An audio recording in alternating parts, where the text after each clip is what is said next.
தாய் தமிழ் உறவுகளுக்கு வணக்கம். பெயரை மாற்றினார் ஜோசப் விஜய், திமுக அதிர்ச்சி. பெயரை மாற்றினார் ஜோசப் விஜய், திமுக அதிர்ச்சி என்ற தலைப்பில் இந்த காணொளியை காண்கிறோம். தமிழ்நாடு முதலமைச்சராக மு.க.ஸ்டாலின் இருந்தபொழுது பள்ளிக்கூடங்களில் 1 முதல் 5ஆம் வகுப்பு வரை உள்ள மாணவர்களுக்கு காலை உணவு திட்டம் தொடங்கி வைத்தார்.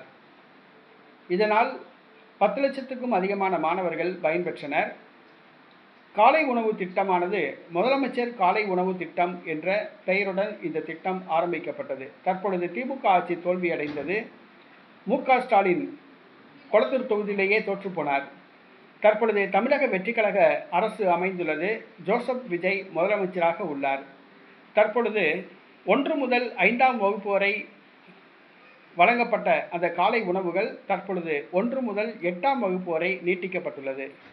இதனால் 19 லட்சம் மாணவர்கள் பயன்பெறுகின்றனர்.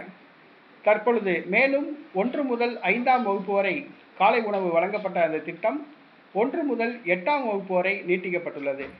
தற்பொழுது இந்த திட்டத்தின் பெயரை ஜோசப் விஜய் மாற்றியுள்ளார். முதலமைச்சர் காலை உணவு திட்டம் என்பதை பெருந்தலைவர் காமராஜர் காலை உணவு திட்டம் என மாற்றியுள்ளார். இது திமுகவுக்கு மிகப்பெரிய அதிர்ச்சியை கொடுத்துள்ளது.